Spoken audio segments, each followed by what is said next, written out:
Welcome, and thank you for joining us for PwC's Growing Your Business webinar series. Today's webinar is Growing Forward, Business Fundamentals for Growing Your Business. In the next hour, we will discuss the fundamentals of the strategic planning process, leadership alignment in executing the strategic goals, and the strategic importance of human resources. My name is Devorah Sharp, and I will be the host of today's webinar. Your guest speakers will be Tahir Ayub and Russell Fordham, who I will introduce shortly. Before we begin the session, we have a few reminders. To ensure you can hear today's webinar properly, please make sure the volume is turned all the way up on your laptop, as well as on the webinar console. At any point during the presentation, please feel free to submit a question by typing it into the Ask a Question window on the lower left-hand side of your screen, and then hitting the Submit Question button. We will attempt to answer as many of your questions as possible. If you have trouble reading a particular slide at any point, feel free to access the Enlarge Slides feature located directly under the slide window. To print today's presentation, please click on the Download Files button and open the PDF attachment. For technical issues you may be experiencing, hit F5 to refresh your screen. If you still have technical issues, click on the Help button at the bottom of your screen or use the Ask a Question feature to describe your problem. Your full participation in today's webinar qualifies you to receive one continuing professional development or CPD credit. Please note, in order to receive this CPD credit, you must be present for the entire webinar and also respond in real time to several of the live polling questions that will appear on your screen throughout the webinar. When a slide with a polling question appears, you may select your answer by using your mouse to click on the button next to your choice. All polling questions and corresponding answers in summary form will be read aloud. If for any reason you cannot see the polling question or you are unable to provide your response to the polling question directly, you may also submit your answer via the Ask a Question box. Be certain to identify the polling question number that you are answering and include your corresponding answer. Then click on the Submit Question button. That concludes our administrative announcements. Now let me introduce today's speakers. Tahir is a partner based out of the Vancouver office and is the Canadian Private Company Services Leader of PwC. As a believer in long-term working relationships, he strives to earn the position of a trusted business advisor to his clients. Russell is a director in the Private Company Services Consulting Practice and is based in Toronto. Tahir and Russell, I will hand it over to you. Hello, everybody, and thank you again for joining us. As just mentioned, I'm the Private Company Services Leader for PwC in Canada. And in one of those roles that I have, I look after strategy and advice for a number of private company clients that I service today. I'm also in my leadership capacity responsible for developing the strategy for this particular segment of our business. And quite coincidentally, I just happened to be in Toronto this week where we've got a 2-day strategy retreat going through some of the things that you're going to hear about on this particular call today. So before I get into the presentations, I'm just going to hand it over to Russell just to introduce himself. Thank you, Tahir. Hi, my name is Russell Fordham, and I'm a director in the consulting practice here in the Greater Toronto area. And just wanted to provide a little bit of context and an analogy that helps just set the whole foundation of fundamentals. So periodically on a Saturday morning when I'm in my boxing exercise class, a boxing instructor will turn to us and say, don't be intimidated by the competitive boxers in your class, because I call them in on a monthly basis to get them to continue to reminder on the fundamentals of boxing. Even though they're competitive and they're good, it all comes down to fundamentals, and you've got to keep practicing the fundamentals to get better and to improve. So with that backdrop, just bear that in mind today when you kind of go through this presentation. Doesn't matter what size company you are, there's always opportunity to kind of go back to fundamentals. I'll hand it back to Tahir. Thanks, Russell. So just as we go into the presentation, let me just say that Russell and I will spend about the first 40 minutes talking through the slides, and we're going to leave 20 minutes for Q&A. So it's really important that you submit your questions as the session progresses, and then hopefully Russell and I will get a chance to answer some of your questions as we get to the end of the session. So what is the session about today? So introduction and objectives. Really, this is about giving you a deeper understanding and appreciation of the key tenets of what strategy is all about for private companies and some of the things that we see in terms of what successful companies are doing in the marketplace, both in terms of strategic planning process, in terms of aligning that strategic planning process in terms of the business drivers.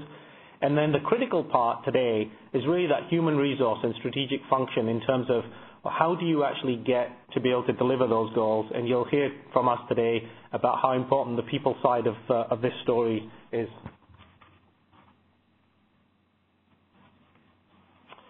So, a few thoughts.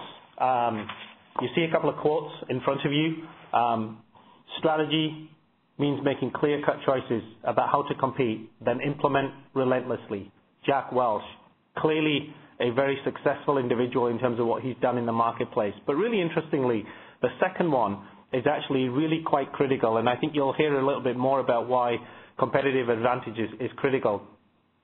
As Warren Buffett puts it there, one of our investment filters are companies that have a sustainable competitive advantage. And I think as you hear us today, you'll see how important strategic advantage is as you build your strategy.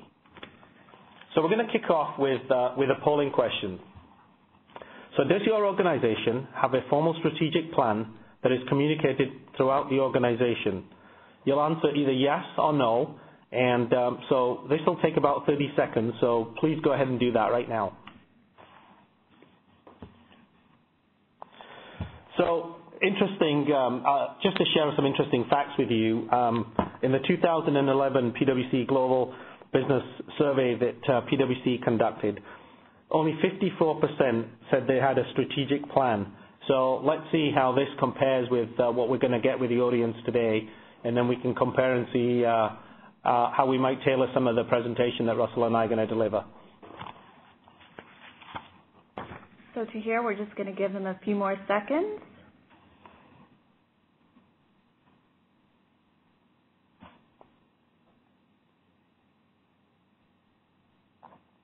Just press those buttons, guys.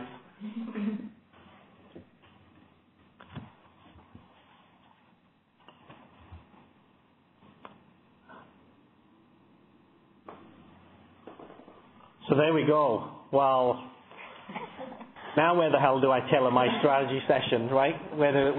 As you can see the results on there, 50% of you are saying yes, you have a formal strategic plan, and 50% of you are saying no. So hopefully the 50 who are saying yes are going to get some value out of some of the things that leading companies are doing when it comes to strategy, and hopefully the 50 who are saying no are going to get some real value in terms of maybe the things that they should be looking at in terms of their own organization in terms of going forward. So what do successful private companies do in this segment of the market?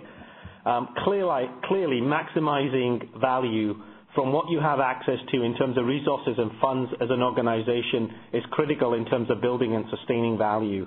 Leadership commitment is absolutely critical and absolutely strategic in terms of setting strategy and in terms of having short-term and long-term goals. And strategy, as I mentioned a couple of minutes ago, is all about sustaining competitive advantage in terms of winning. Strategy can encompass everything from your price strategy to your service strategy to the quality product you might want and the products you might want to push into the marketplace. And then it's really about how you then align and execute those agreed upon strategic goals, and where are you going to align that within your own organization, and how are you going to prioritize and bring those sustaining value drivers into your business. So I'm going to talk a little bit about strategy for the next little while, and then Russell's going to talk much more around the performance management piece and the strategic HR piece. So what do private companies do? So here are some of the trends that we see in the marketplace in terms of what leading companies are doing in the marketplace. First of all, in terms of your industry, you need to know what your industry is doing. You really do need to understand what your competitors are up to. That's critical when you're trying to develop strategy. SWOT analysis, I'm sure everybody on the call today knows what a SWOT analysis in terms of strengths, weaknesses, opportunities, and threats. That is absolutely core to any business strategy discussion. So anybody who doesn't have a strategy, who's undertaking a strategy, this is probably one of the most important aspects that you need to work on before you can develop any strategies, is to do your SWOT analysis. The other highlights in terms of that I would really bring out for you is around the people offering. In the last few years, we've seen some significant focus on strategy around people today, what you can deliver today, what you can deliver in the future. I can tell you from the strategy discussions I have with my clients in the marketplace and even internally here at PwC, I know that we can have the best strategy in the world and no one will be able to deliver unless we have the great people to consistently deliver that strategy. So people is a really key aspect of having clarity on where you're going to go. Articulating the vision and the mission is also absolutely critical. Just as a reminder, don't forget that vision is all about that aspirational statement that you'll want to make in your organization, and mission is all about how you're going to actually operationalize that statement. The leading companies that we work with today, what we see is that those messages are consistently delivered and they're very simple. They're not complicated and they're not difficult to understand. People get them really quickly.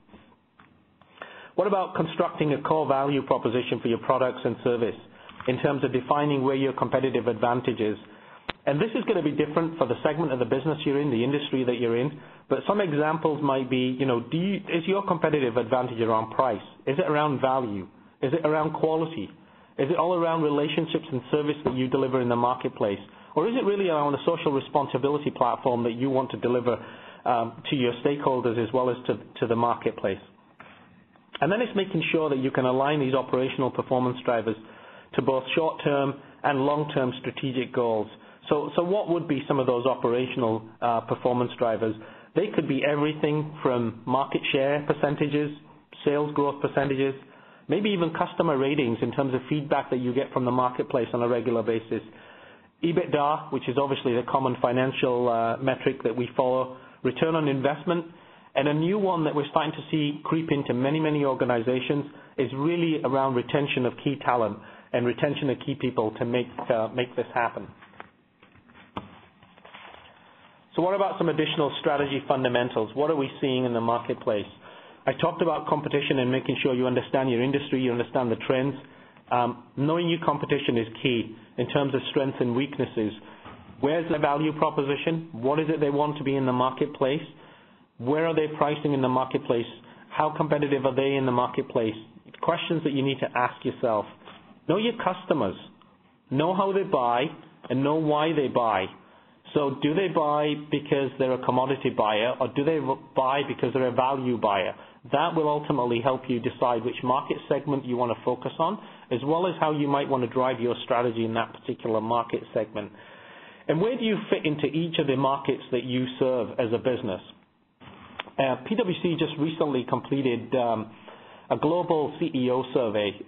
There were 1,250 business leaders around the world that were surveyed, and that encompassed 60 countries. What was really fascinating as I looked through that survey, which was just released a week or so ago, is the real focus that strategy is not all about setting one global strategy and then trying to push that into every operation that you service. What was fascinating that came back to me was how agile and how adapting that strategy had to be to local markets and local conditions. And so local markets and local conditions isn't just about different countries. It's also about operating even with certain geographies.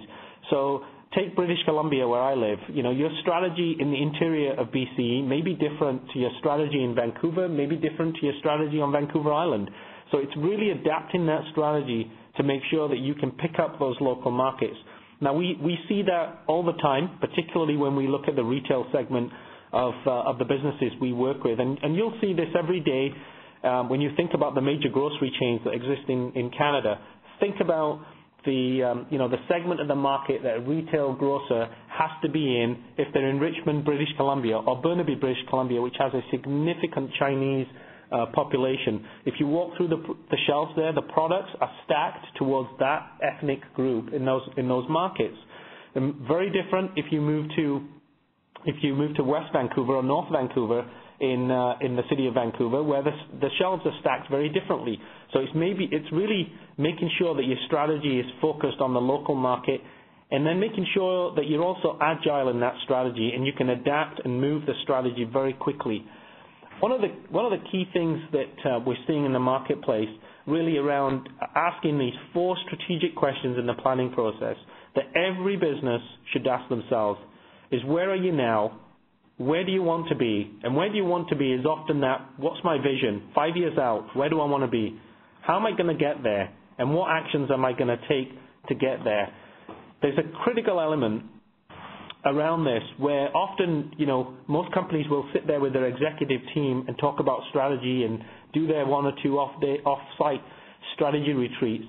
One area that we're seeing in the marketplace that's significantly shifting is that leading companies today are engaging their younger workforce in those strategy discussions. So they're picking certain people under the age of 30 in their organization who they believe are going to be the future stars to actually be involved in some of those strategy discussions. And they're also tapping their customers to make sure that their customers are really part of the kind of strategy that they're trying to put in place. Really, really critical today. So strategic planning matters. Why is it critical to you? Because for companies that do this well, it generates sustained profitability, enterprise value, and that competitive advantage. And that competitive advantage is what keeps you at the front of the pack in terms of where you are today. So what is it that you need to do after you've done some of this? That strategic alignment with your management team, absolutely critical to make sure that everybody sings from the same hymn tune. It's fundamentally important, and Russell's going to talk to some of that. What about inspiring confidence in your stakeholders, customers, suppliers, people, the lenders, the shareholders? What we're finding is that if you can do this well, you have a great story to tell, and it's compelling. You're going to retain key talent in your organization today, and you're going to attract new talent.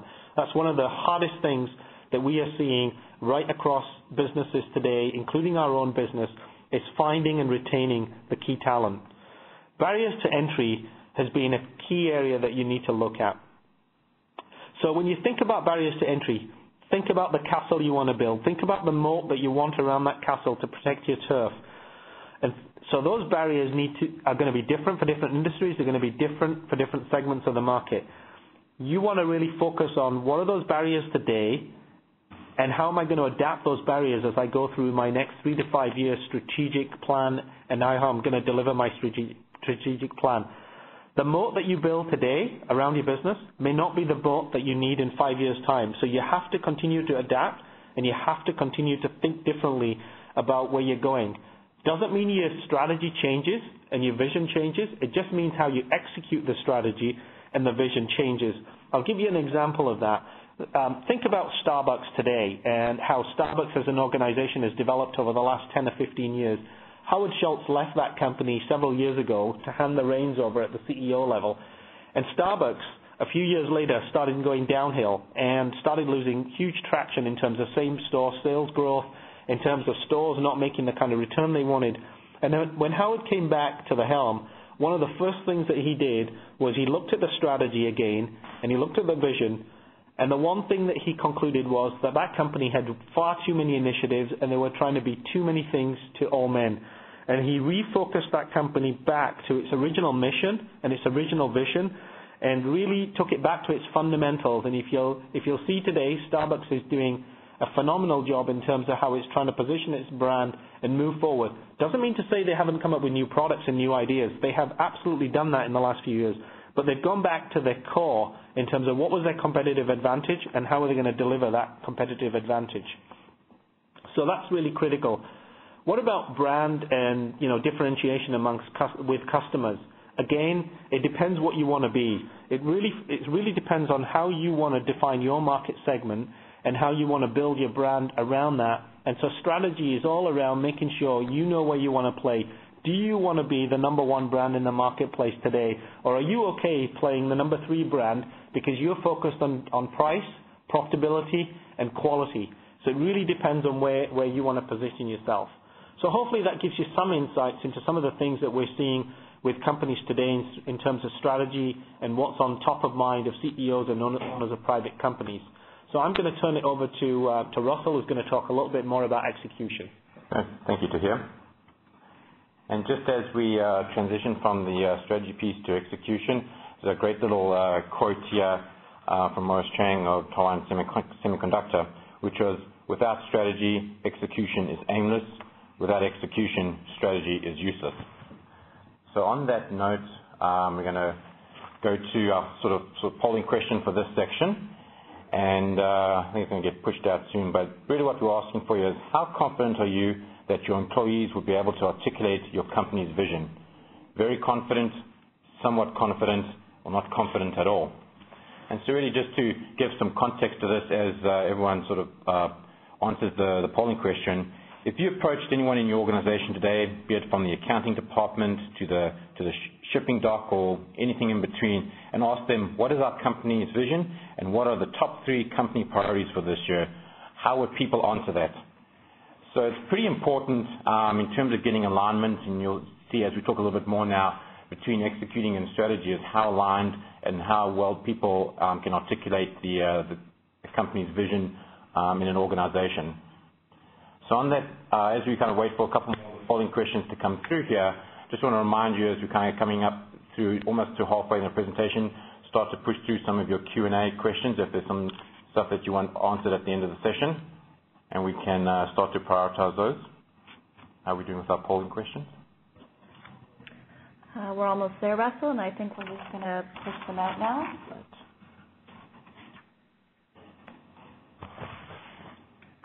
So I think we can all see that in terms of how confident everybody is.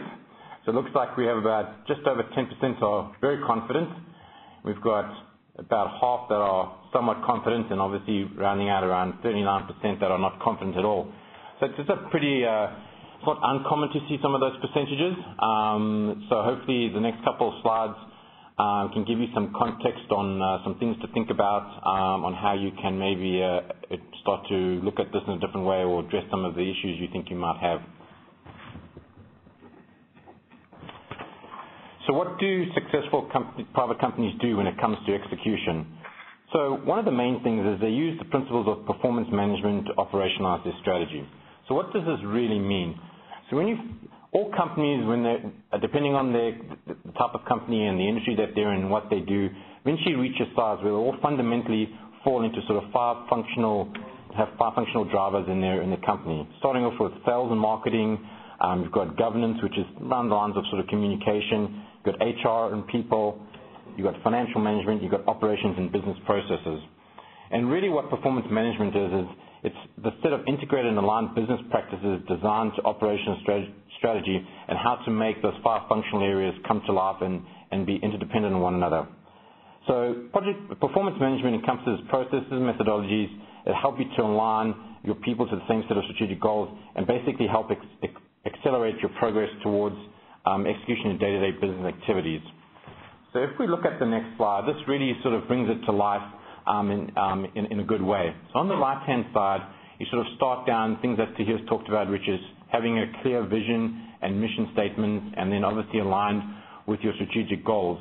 And if we look to the left-hand side, just talking about the sort of five functional drivers that most companies have, which is the sales and marketing things we talked about, and really all the interdependencies that go on between them, and more importantly in the middle there are really all the stakeholders that you have, which is your customers, suppliers, people and owners. So the whole principle behind this is making sure you're optimizing the performance management between all those functional groups and all your different stakeholders to effectively drive your execution, which is obviously the link there between the functional areas and your strategy. And if you can do this to the best of your abilities, you start to increase the probability of achieving your goals. So one of the things that we typically get from clients, and they typically ask us is, I think my strategy or my execution is weak. I'm not getting the traction that I desire. So there's a couple of things you can do to kind of get a sense on where the problems may be. One of them is you could do a simple strengths and weaknesses assessment for each of your functional areas. Try and figure out, what are you doing well? And sometimes I like to turn around the weakness piece and maybe do an even better if. So what could this functional area be doing even better if? And then start to prioritize some of those weaknesses, and then you could overlay that with, having have some conversations with key people in your organization that might be able to highlight 2 or 3 things that could be done better to help achieve the goals. And so a combination of that can help you start to get a clearer picture on where some of the issues could be in your functional drivers to start to help to execute better to help achieve your strategy. So hopefully that just gives a little bit of perspective on some of the things that you could be doing and thinking about to help drive towards your goals.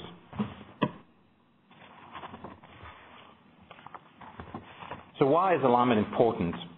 Well, as we've talked about already today, ensuring that your vision, your mission, your company values, and your goals are all aligned is extremely important. And the analogy I like to try and use here is everybody rowing in the same direction. So that's really what's important here, is that everyone's going in the same direction. And then what you need to do is somehow you need to cascade your strategy through the organization, which is really the key to successful execution. Does everybody know what you're trying to do? So obviously there's various ways in doing this, communicating your strategic goals internally, externally, making sure all your people and business processes are aligned to support the goals, again, rowing in the same direction, building a reporting framework with key KPIs and KRAs to be able to measure and keep improving, and more importantly, measure and reward for the right behaviors, performance, and results, and celebrate success to ensure that you're achieving the right execution for the right goals. And again, as we read on the previous page, doing all this helps raise the probability of achieving your goals. There's never any guarantees, as we all know. So we move to the next slide. I'm sure a couple of the things that are sort of highlighted here aren't new to anybody in terms of where execution breaks down, and I'm sure these are not, all-encompassing. There's probably other things that people, have come across as well. But, some of the big ones there: management not aligned on priorities, lack of focus, too many pressing daily issues, people maybe not sold on the idea, issues aren't clearly defined. Skeptics are usually, a big stumbling block for not getting things done in an organization. We've talked about poor communication, how important it is to communicate. And again, lack of accountability within companies is usually a big thing as well, where people don't really know who should be doing what and how they should be doing it. And obviously, one of the big things, if you can't measure and reward it, sometimes it doesn't always get done. So no clear-cut, defined reward system is also a usually big stumbling block to the path to success. So some of the questions you could ask yourself and start to think about when you look through the lens of execution and how that relates back to strategy, assuming, of course, you think you've got well-articulated goals, is: are the people and the business drivers in my organization aligned to achieve short-term and long-term strategy? So I think we've talked about that a couple times today, and that's really important. Again, we'll reiterate: is everybody focused on the right priorities to achieve agreed-upon goals? So again, your vision, is your mission, your values, and your goals all aligned? Are you all rowing in the same direction? And what tools do you use to measure your performance goals? Do you need to develop new ones? Do you need to refresh the current ones that you're using to measure the desired results that you require? And again, can't overemphasize the last point here. Have you communicated to all employees your progress against strategic goals so they know what actions and results are being measured upon and reported? And that's usually pretty key, because a lot of people start out with great ambitions on strategic goals, and things sort of fall down really quickly in terms of keep communicating and be able to measure to show success and tweak where necessary to improve and continue on the journey. So that sort of transitions us from talking about execution. And we're going to touch on a little bit now with respect to people and how important people in the HR function is within private companies. And I guess the way we've tagged this is great people to grow with. And just a reminder, as we keep continuing along here, to keep submitting your questions for the end of the segment so we can answer them. So I'll start off with a couple of quotes here in terms of aligning people and business strategy. So one great one at the top there, which is: people are not your most important assets, the right people are. And that's from Jim Collins in the book Good to Great. I don't know if people have ever read that book, but it's a really great book. There's some great insights one can take away from that for the business world. He really brings a different perspective on the topic, and really one around people in terms of having the right people in the right seats. The other one, obviously, is from out of Southwest Airlines. Obviously, a very competitive industry, low margins, service is the utmost important, and they obviously take a different perspective, which is if employees come first, then they're happy. A motivated employee treats the customer well, the customer is happy, so they keep coming back, which pleases shareholders. It's just the way it works. So obviously a very pragmatic approach, but obviously relevant to the industry that they are in.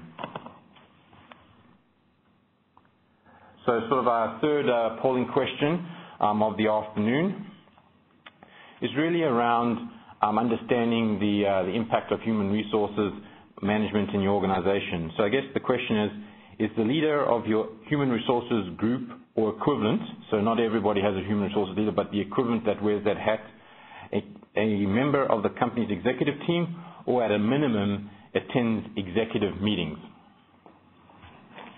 So I think it's been pushed out to everybody on the line, so I hope you can go in there and answer hopefully easy yes or no to whether HR plays a critical key success factor in your organization.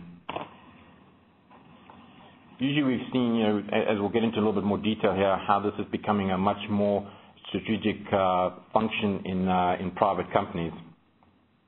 I think we're getting some good data coming through, so just give us a couple more seconds and we can start to see what it tells us.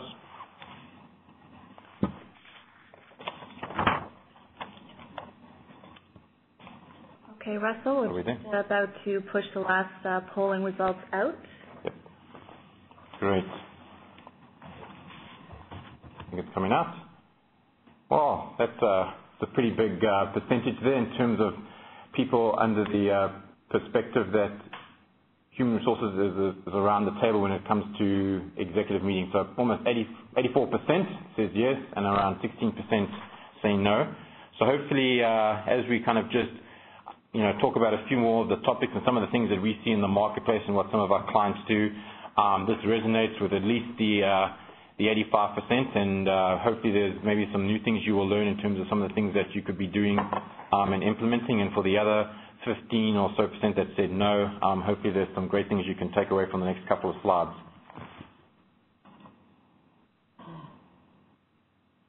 So in terms of what do successful private companies do as it relates to human resources? So what's been the successful is they've recognized the importance of human resources as it relates to a company. And so historically, HR has really been, a very administrative role in some of the companies over the years, and over the last few years starting to move towards a strategic business contributor. And this allows them to be able to participate in some of the strategic decisions as a member of the executive team, and especially around, obviously, executive meetings. And why is HR important? Well, as you heard mentioned earlier in the session, is that the more and more surveys that come out globally, nationally, the whole element of people, succession, and transition is becoming a much larger critical issue. So some of the points there we've just touched on is succession, transition planning, strategic hires, design competitive compensation packages, leadership management, and diversity. So any one of those topics, we could spend an hour talking about it, but really if you just break down a few of them, for instance, diversity, that's a huge area these days in the workforce. You've got gender, you've got culture, you've got three generations working together in terms of how do you optimize that. So there's a lot of things to think about. Succession, transition planning, again, sort of aging workforce. How do you mentor and develop the right people coming through to take on the management roles that you need going forward as you sort of align your strategic plan and figure out who do you need in the right seats.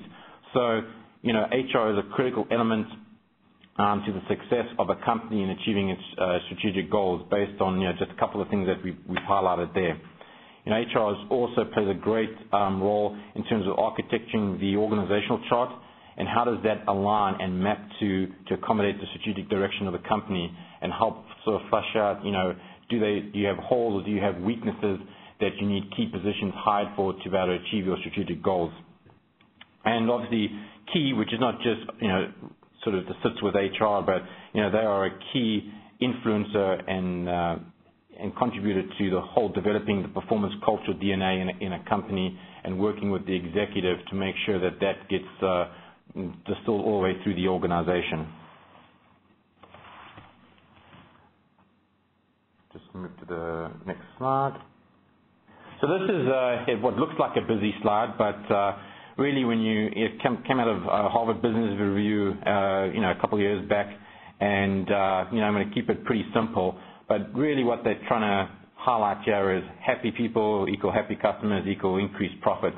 Obviously pretty simplistic, but really, they've kind of put the theory behind it and outlaid the different buckets there to ensuring success with people. And everybody can take different aspects of this and make it work for their company. But really it starts with, having the right company practices in place, and which obviously talks about processes, roles, product, services, working towards how that impacts employee attitudes, which drives employee behaviors, which is obviously the key piece about having, engaged employees, and then how that sort of, overflows into customer attitudes and how they buy from you, what the interactions are like, customer behaviors towards your company, and ultimately the impact that has on your company and growing the value that everybody desires. So, again, it's a little bit of a busy slide. There's lots of people can take away from it, but simplistically put, it's really about the importance of people in the service chain and how that can impact your company.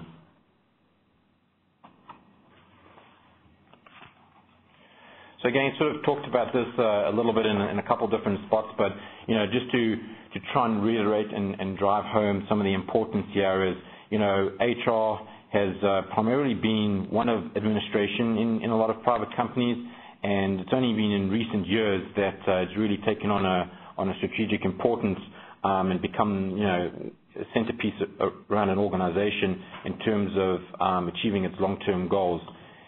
We're living in a pretty highly competitive global and multi-generational environment where identifying and developing talent is a key to success.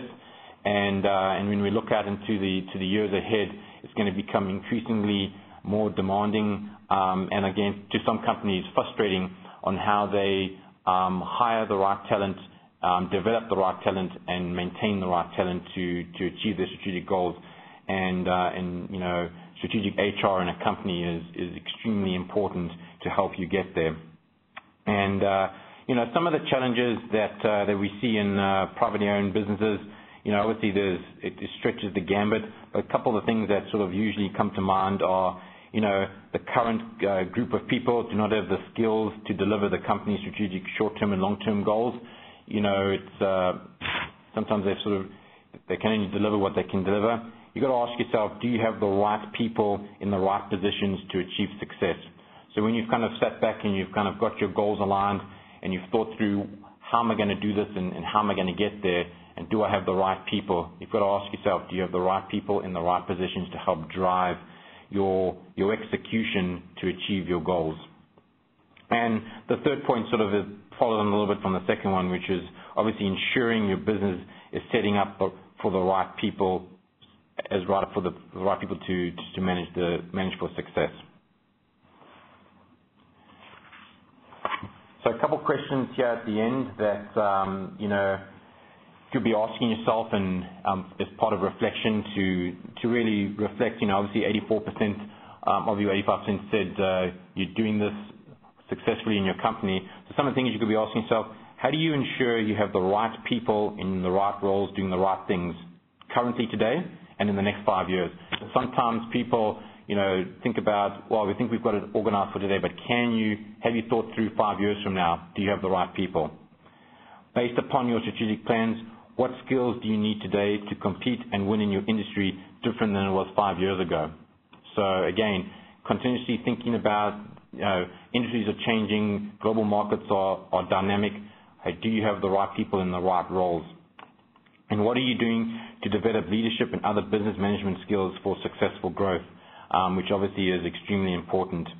And one question that a lot of people don't typically ask themselves, it's obviously very reflective, but have you identified a successor for your role?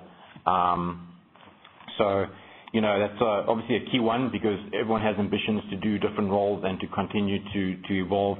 And the big thing is, can you identify who that person's in your organization to develop to hopefully be a successful successor to your role to continue doing the successful work that you do. So, standing back and looking at some of the things we've talked about today, obviously there are many great companies out there with many great strategies over the years that have become very successful. There's equally as much, there's a lot of great companies that have struggled to execute. The idea is to obviously have great people and who are in the right roles doing the right things to help you get to the goals that you want to do.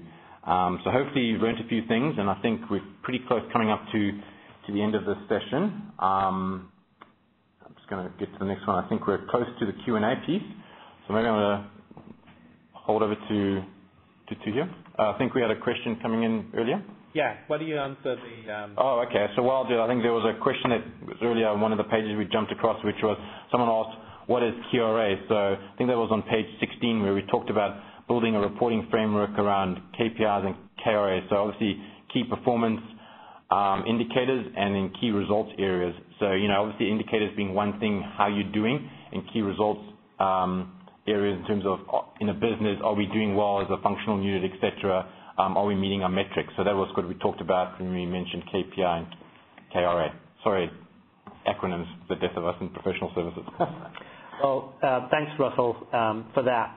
So we've had a number of questions come in, and we'll try and answer some of those questions in the next 10 or 15 minutes. If for those questions that we don't get to, we will absolutely make sure that we get back to you as individuals if we're not able to get to your question in this particular segment. So let me try and tackle the first one that I can see here on my screen. And the question is, what are your thoughts on assessing whether an organization is executing poorly or taking on too many priorities?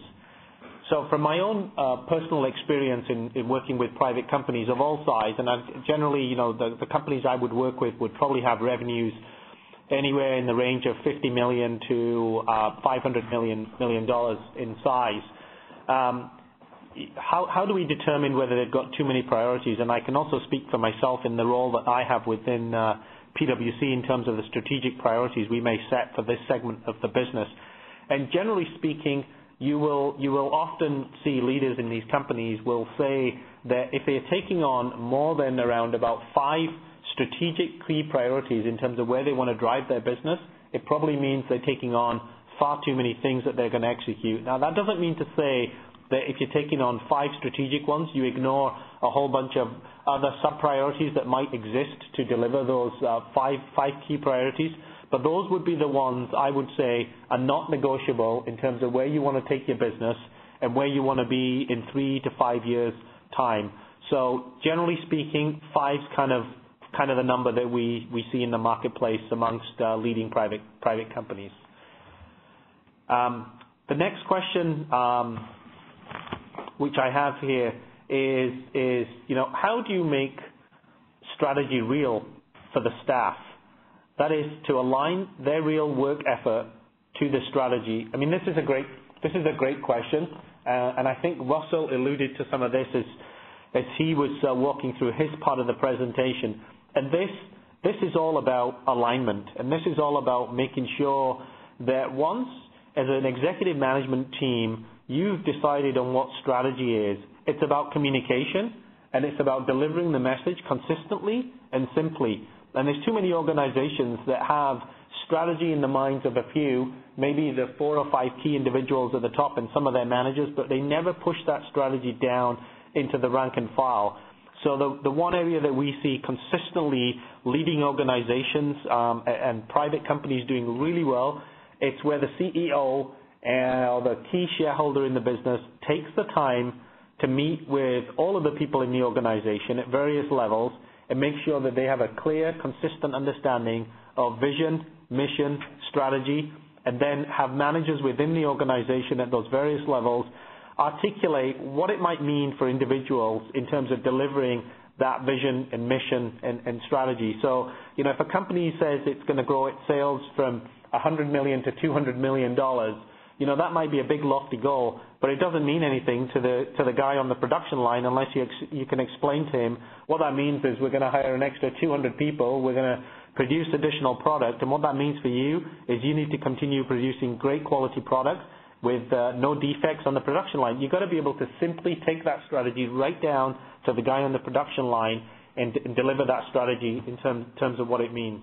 Yeah, and I think the other thing there here to note is, I think we talked about a little bit is obviously aligning all people's goals and objectives through the year. So everybody has some type of goal that they start. It doesn't matter where they're on the organization that they want to achieve in a year, but all that has to be aligned to the overall strategy, and your sort of performance metrics and how you get measured all needs to be aligned so that it feels real, because what they're being measured on is what they're actually trying to do, and that means that they're trying to achieve the strategy. So it's critically important to make sure that you measuring and rewarding for what you want your desired outcome to be, and that is, if you want to achieve your goals, it will have to come back to what people do in the day-to-day business, and that needs to be very explicit, and then you need to reward for people doing that, and that's how it becomes real. Thanks, Russell. So the next question, this is a question. So what are the key differences between strategic planning in public versus private companies? What can private companies learn from public companies in terms of strategic planning? Another great question. And simply stated, there actually isn't any significant difference between whether you're a public company or you're a private company. The process that you go through is exactly the same when you think about strategic planning and what you do in that space. The slight nuance with a public company is that often when you go through strategic planning, the board in the public company space often has an involvement in that strategic plan in terms of looking at the direction, in terms of being able to challenge management, in terms of being able to push the CEO and his executive team on some of the strategic direction they want to take the business. Many private companies don't have structured boards and don't have those outside help in terms of independent board members or advisory boards. So they often end up doing that part themselves. One trend that we have clearly seen in the marketplace over the last 2 or 3 years is that private companies in particular are definitely using external providers in terms of helping them with their strategy sessions, in terms of bringing some discipline to the process you go through in terms of actually carrying out a strategy session itself and what you need to do in terms of making it successful and then taking it to the next level. So there's clearly, a trend that you're seeing private company CEOs and shareholders leaning towards that side. Russell, anything else you want to add? Yeah, I think the other thing to add there to here is, I think a lot of people sometimes get confused by creating, doing budgets and forecasts, year over year, in the way that sort of those are their goals, and they haven't really thought through from a strategic planning perspective how they're actually going to get there. So that's one of the other nuances we see out there as well. We're obviously in public companies, that's a pretty big critical aspect of strategic planning and how you keep doing it. Sometimes in private companies, they haven't always thought through the mechanics on how to actually, set out the roadmap to go and achieve their goals. Great, thanks. Here's another great question. I'd like to hear suggestions for the tactical aspect of strategic planning. How do you actually get it done? It's difficult to work. It's difficult work that is easy to put off. How, as a leader, do I make it happen? So this is a great question, and lots of private companies that we come across often ask themselves that same question. And as you can see from the polling we did earlier, about half of you on this webinar today have a strategic plan, and the other half don't.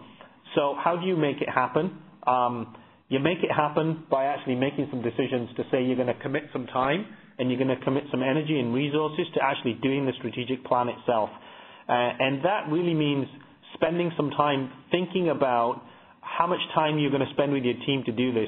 Generally speaking, if you've never been through a strategic planning session and it's the first time you're going to do one, you're probably going to need a good 1 to 2 days, locked away, preferably off-site with your executive management team, and having somebody facilitate that session. That's really where you're going to drive the value from, and you're going to be able to make this happen.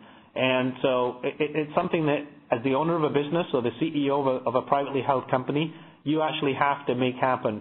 And in today's marketplace, given the turmoil that we have, whether it's what goes on in Europe, whether it's what happens with world recession or different economies and opportunities that exist in certainly the BRIC countries, or even more closely to home, differences within geographies within Canada, if you're not thinking about those from a strategic perspective over the next 3 to 5 years, you will probably find that somebody else is probably going to eat your business for lunch, because that's where you're going to find not only Canadian companies, but you're going to find global companies reaching into Canada who have access to the Canadian marketplace just because of technology and be able to access customers that 5 years ago they would have probably really struggled to access. So strategy becomes really critical for all of you in that space. Yeah, and just to follow on to here, to add the part as well, a lot of people think that, when they create a strategic plan, it's sort of, it's something that has to be perfected and needs to, really, you need to have all the answers. Really what we, the things that we usually see out there and the things we like to at least let our clients know about it's progression versus perfection.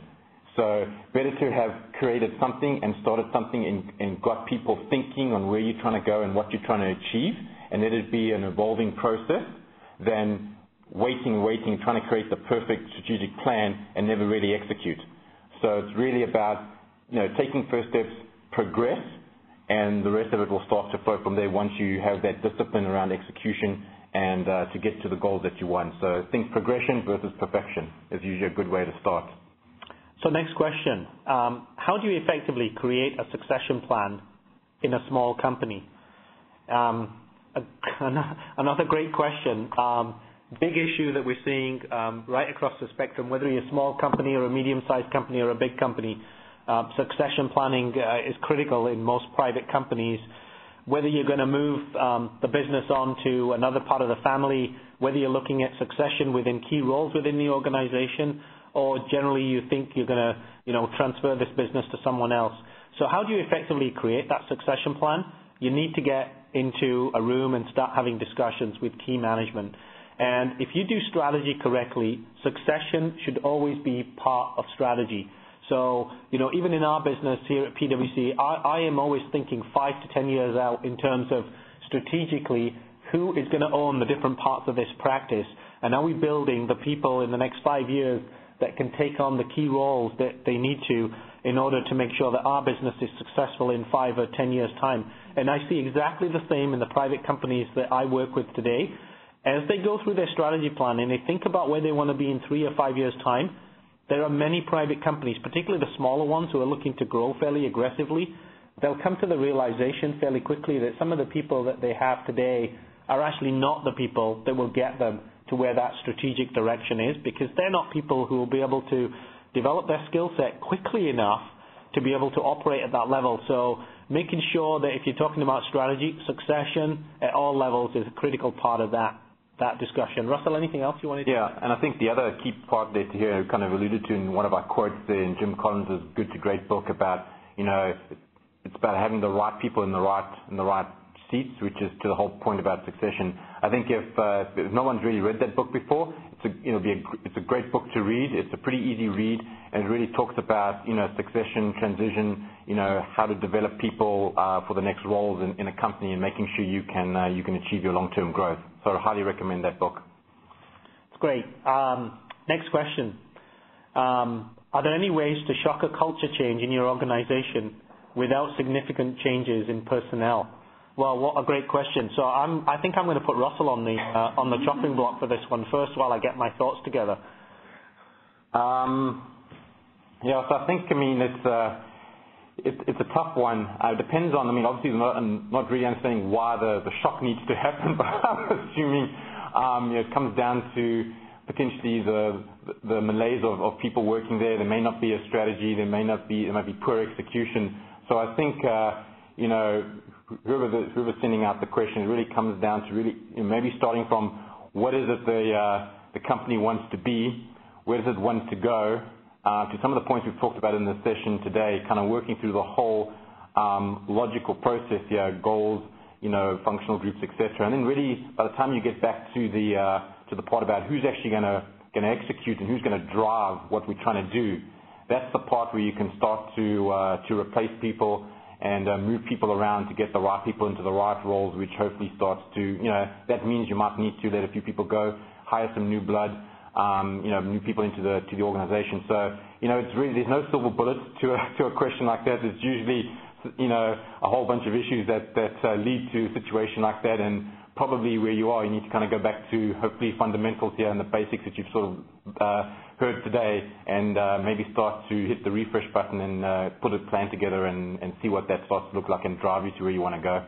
I think in terms of adding to Russell's response on that, on this question, what I've seen in the marketplace and I've seen in other organizations, and certainly things that we've dealt with even in our own organization from a changing culture perspective is first of all, you have to have a clear vision of why it is that you want to change the culture. And maybe because you're not driving a certain aspect of your business. Maybe you're not driving the kind of sales or service culture that you want to drive in your business today, and you want to make that change. So first of all, make sure your vision is compelling, not to just to you, but to the people that work for you. And secondly, if you want to do that without significant changes in personnel, first of all, you have to come to the conclusion that the personnel that you have on board are the personnel that will be able to deliver what you want in terms of the future. What I have often seen in companies that want to make a significant change in culture but don't want to change people, they will tactically decide what the one or two key roles are that they should change as opposed to significant changes in personnel, and then just really focus on those one or two roles and then try and embed change through that way as opposed to making wholesale changes right across the organization. So hopefully that gives you a sense of some of the things in terms of how you can drive growth, how you can drive your business, and where strategy and alignment and people all fit in. We'd like to thank everyone for the 60 minutes that they gave us, and for anyone we haven't answered any of the questions so far, we will, as I said, we will get back to you and try and answer all of the questions individually for the ones that we've not been able to do. Thank you, Tahir, and thank you, Russell. Ladies and gentlemen, we have come to the end of our time in today's presentation. To register for upcoming sessions that are part of our Growing Your Business webinar series, or to learn more about PwC's private company services practice, or even to connect with one of our local business advisors, please visit our website at www.pwc.com/ca/private.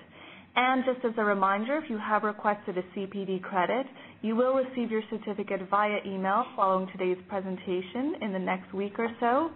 On behalf of PwC's Private Company Services Group, thank you again for joining us today.